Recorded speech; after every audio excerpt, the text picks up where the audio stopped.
Hey y'all, it's everybody's mama, and it's time to cook. Alright you guys, so usually I would make Jiffy cornbread, but every now and again I get down with my own homemade cornbread, y'all. So go ahead and grab these ingredients that I have listed here, and we are going to get started today with some goodness, y'all. And I'm so excited. Y'all know I love candles. I'm always burning my candle, and they had a candle sale. Alright, so let's get started. So in our bowl here, we're going to need two bowls. One for our dry, one for our wet. We're going to do one.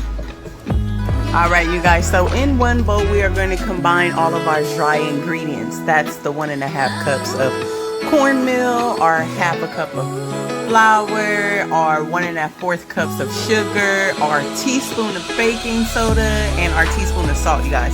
So we are going to combine all of those ingredients into our bowl, what we call our dry ingredients.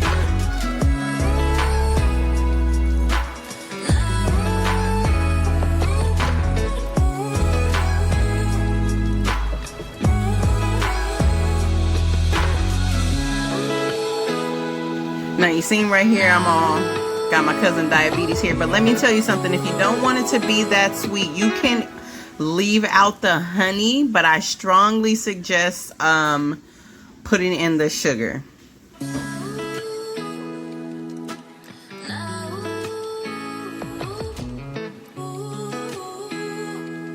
Mama mistake. I used a tablespoon of baking powder when I should have used a teaspoon. Do everything besides use a teaspoon of baking powder. So back on track, you guys. Here I am with the salt going in my mixture here. And don't put a lot of salt, because the purpose is not to be salty, okay? Now go ahead and whisk this up. You're gonna mix it up real good. We want to make sure we incorporate all the ingredients till they are mixed well. Now this is what it should look like. Yes, filtered through and looking good. Now go ahead and scramble your 2 eggs.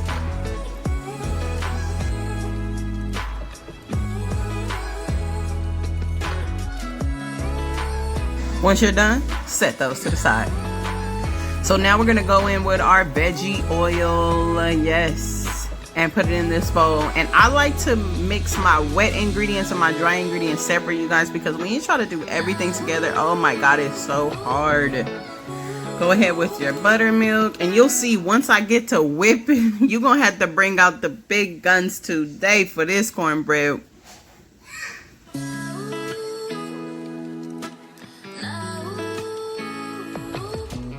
And just for my mama nation out there, you guys, I went and got these measuring cups, because y'all know I'll be all about the eyeball. Okay. Go ahead with the eggs. Make sure we get all light up in there. Now we're going to go ahead with the melted butter, you guys. Now if you can, melt your butter a little bit more than what I did.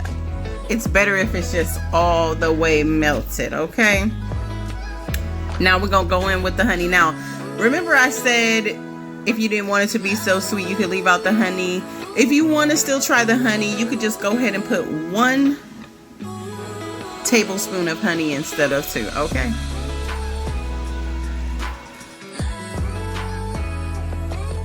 Once that's all in there, I'm going to mix my wet ingredients together. Just make sure those are combined. And I know it looks all weird, but remember we got the oil in there.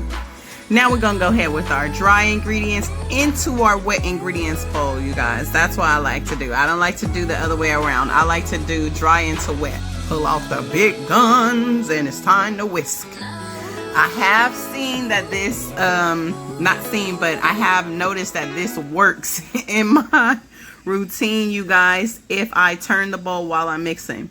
Now mine was just a little too thick, and I wanted a little more buttermilk, so I put just a tiny bit more, okay, and started to stir. And yes, that is the consistency I wanted. I didn't want it too thick. I wanted to kind of pick up my whisk and it run off, you guys, just like that. Yes, that is the batter you want. Now FYI, you can use this same batter, put you some hot dogs in there, you guys, and deep fry and make your own corn dogs. So what I did was I melted some butter inside of my cast iron skillet, because yes, I am cooking my cornbread in my cast iron skillet. Whenever I make my homemade cornbread, it has to go in my cast iron skillet. So I heat up that butter all the way around, because that butter is gonna make them edges all brown and crispy, so I can sop that up.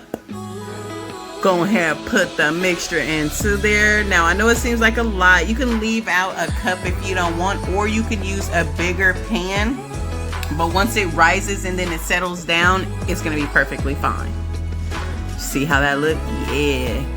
So now I am going to put my cast iron skillet on top of a sheet pan in my oven, just in case it does bubble over, because I do not want to mess. Especially because I'm not the one that cleans it. My husband does, and he is tired of me. Okay. We're going to go ahead and pop this baby in the oven. Now, I know you're going to see my timer set to 21 minutes, you guys. But in total, I cooked it for about 33 minutes because I felt like it still needed a little more time. Now, you want to take a toothpick or something of some sort and poke around, preferably towards the middle. And make sure the toothpick comes out clean. Comes out clean?